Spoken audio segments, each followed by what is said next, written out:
Very Yeah. rare that they don't in the NBA. But in the NFL, most of the time it's the team that gets that wild card game and gets hot.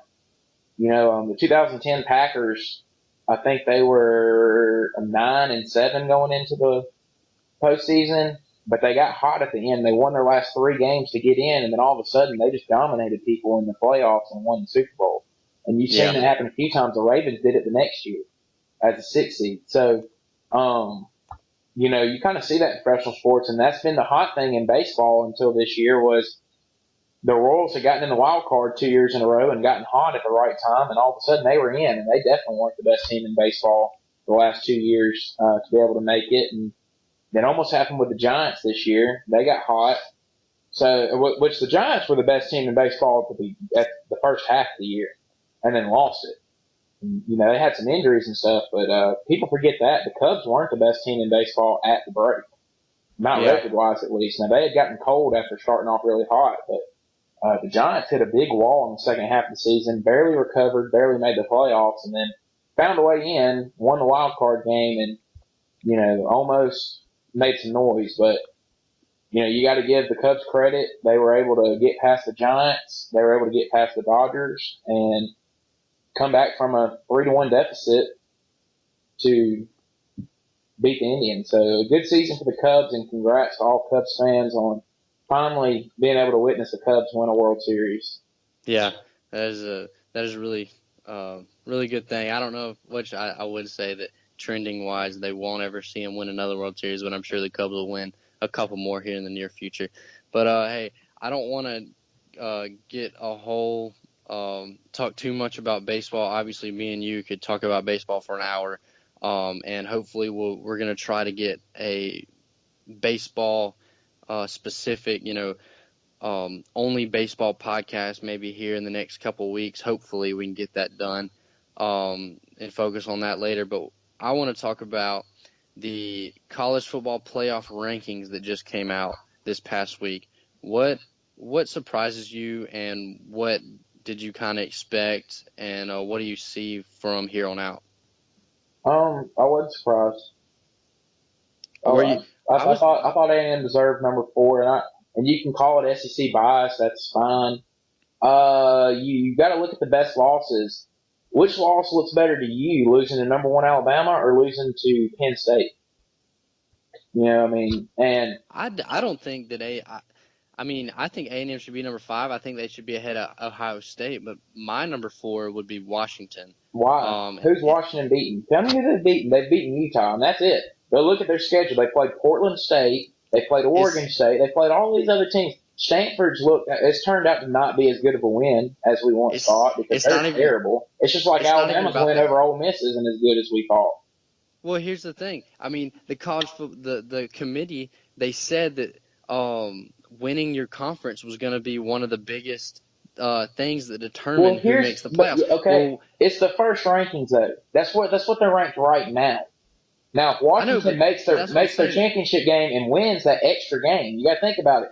If Bama wins out and Washington wins out, Washington will play the extra game over Texas A&M, which will jump them ahead because they will have won their conference. Everybody's freaking out right now, and they really have no reason to because it'll all play out. People just act like this is going to be the final college football playoff rankings, and it's not. I mean, it I mean, really doesn't I, matter. I mean, I know that they're gonna, obviously as the season goes on, things change. A&M might lose another game or whatever, but I still think that, I mean, bottom line is if the season ended today, A&M would be in the playoff. I don't know. But it's not ending today, and I think that's what people don't understand is it's not. We got 4 more weeks left. Yeah, You got Bama going to Baton Rouge this week, and we'll talk about it in a minute. It's gonna be a tough game. A lot of experts. It's making me nervous because a lot of experts have been viewing all these other games as close games, and I've been saying that Alabama's going to blow people out, and they have. And now you got all these experts saying it's going to be a blowout, and I'm sitting here thinking it's going to be a close game. So, it's got me a little nervous. But Michigan still has to play Ohio State, so that'll take care of itself. Clemson's pretty much going to make it. There's nobody else that can beat them. I guess possibly South Carolina, but that game's at Clemson this year, and I don't think Clemson will overlook them the way they did last year, even though South Carolina's starting to play a little bit better. And then A&M still got to play LSU, and I think that's pretty much the only game A&M has left on their schedule is that LSU game on Thanksgiving night. But they still got to play LSU, and if LSU beats Alabama, then all of a sudden you've got chaos because if LSU wins out, they win the West, and so you stick a two-loss LSU team in there. Auburn's ranked number 9. If Auburn wins out and LSU does get beat by Alabama, Auburn's in. Does a two-loss Auburn get in over a one-loss Ohio State or over a one-loss Washington or undefeated Washington? It'll be interesting to see how it all plays out. Yeah, it will. And one thing I do have to say that I'm impressed with the committee, the playoff committee, at how they have done the rankings. I feel like they are a lot more realistic than what the AP poll does. I think the AP poll, I think those, like the people that vote for that, they are so biased against the SEC is how I feel the AP is. So they want to push all these Big Ten teams. They want to push all these ACC and Big 12, Pac-10 teams. They want to push all these guys in ahead of these SEC schools. And, I mean, yeah, some of them might be better than some of the SEC schools, but I think that the college football committee pretty much got it right. I do have a couple things that I don't really necessarily agree with. I don't think Auburn's number 9. I do think that they are top 15 for sure. I don't know if they're number 9 though. Yeah, I agree with you there because, and I'm gonna have some Auburn fans mad at me. Some of our friends are Auburn fans, and they've been mad at me. But I've been saying it on Twitter all along. Auburn really hasn't beaten anybody since LSU. And but they beat LSU, and LSU had Les Miles coaching. They had no offense at the time. They played them at home. Auburn's only left Jordan Hare twice, and it's to play losing record Mississippi State and losing record Ole Miss.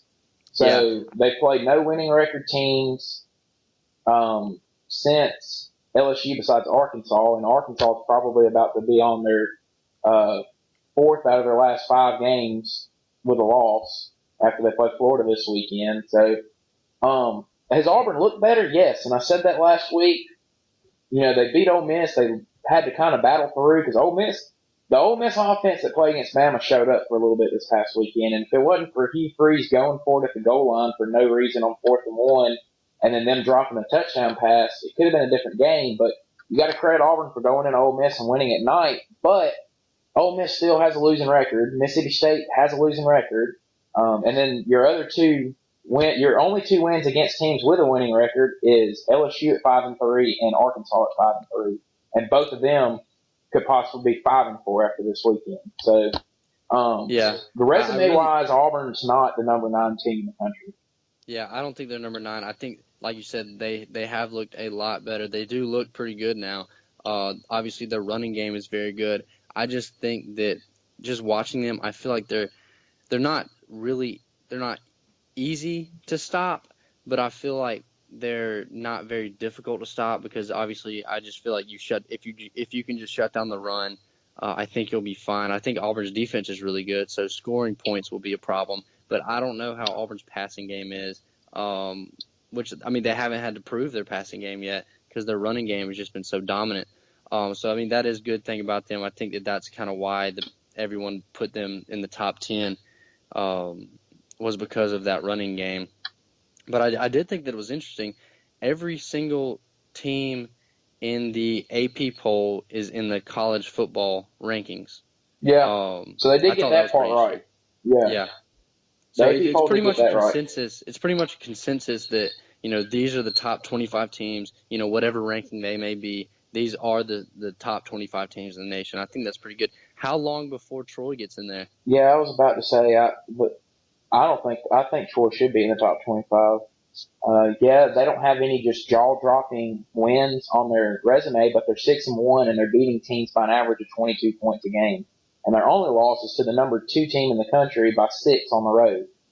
And some questionable calls in that game from the referees, and could be Troy undefeated instead of Clemson right now. So, I really don't see how you can put. I mean, obviously Western Michigan's undefeated, yes, but I don't know, Boise State. Yeah, why is one loss Boise over Troy?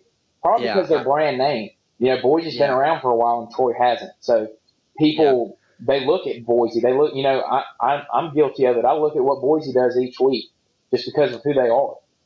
So, Right. you don't have people looking at what Troy does, but if Troy can continue to win, it's like I've told some of the players here, if you don't continue to win, it doesn't matter. If you go lose this weekend to UMass or lose to App State or lose to Arkansas State here within these next 3 weeks, then it doesn't matter.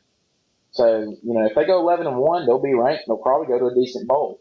And if they end up losing, then, all the talk about Troy will go away. But Yeah. I do think that they're kind of getting robbed. They got them ranked at number 29 in the AP poll right now. But, they're 6-1 and they're dominating everybody. And I think they should be in there. I mean, their closest win is against South Alabama on the road on a Thursday night. And it was a pretty good environment there that night. They had to kind of squeak through and pull it out at the end. But, they did it. They're 6-1. And if they continue to win, they'll be up there. So, One quick scenario before we move on to the games this week. My buddy was talking to me about this last night, actually, saying that the highest ranking non-Big Five team or non-Power Five conference team goes to the Cotton Bowl. So that means if Western Michigan loses a game and somehow Troy is ahead of Western Michigan, Troy could be going to the Cotton Bowl. yeah, and I'm heading to Dallas. So.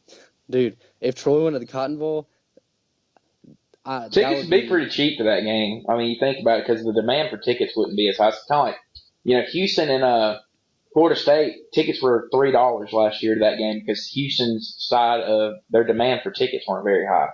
Yeah, so you could get some cheap tickets.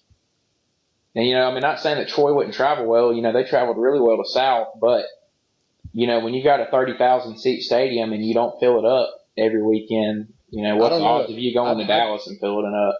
I really bet that because there's some people in Troy that just I don't know, like the locals, they've kind of quit going to the games. Obviously, when I was younger, we had several people turn up just because Troy had been doing really well, so people would come out of the games. But I think if Troy goes to Dallas to play in the Cotton Bowl, I think Troy has a pretty big turnout in that one, especially if they're.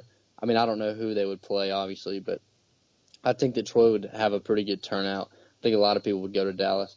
But I don't want to run us too long here, so we can go ahead and if you don't have anything else about college, we can go ahead and jump into this week. Yeah, we'll go ahead and jump into this weekend. Not much went on last weekend.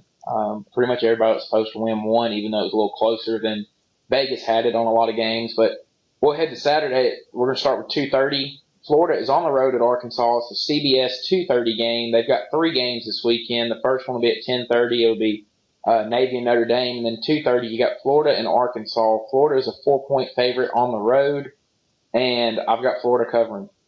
I've got Florida too. I think that's it's a pretty easy one for me.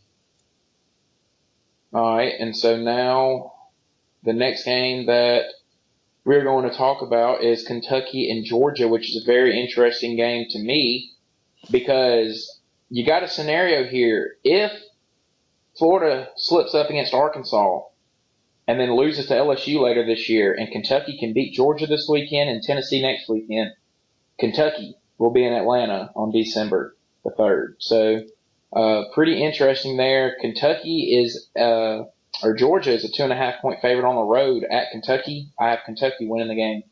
I have Kentucky winning outright as well. I think that is if you're going to bet on that one, I would say that's an outstanding money line to take. So then we'll go with Nebraska's on the road at Ohio State, and Ohio State 17-point favorite at home.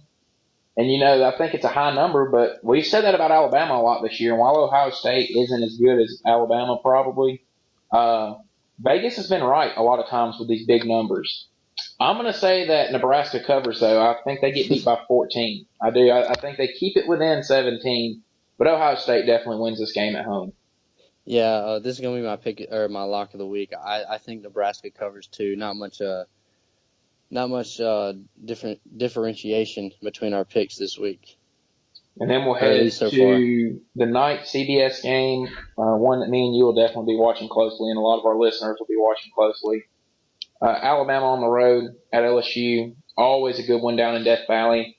Alabama's a 7.5-point favorite, and I'm going to go with Bama to cover. Ooh, see, I got LSU. I think Bama wins. I don't think that Bama covers, though. if it were more like 4.5 or 5, I think Bama might win by a touchdown is what I'm thinking. But I think 7.5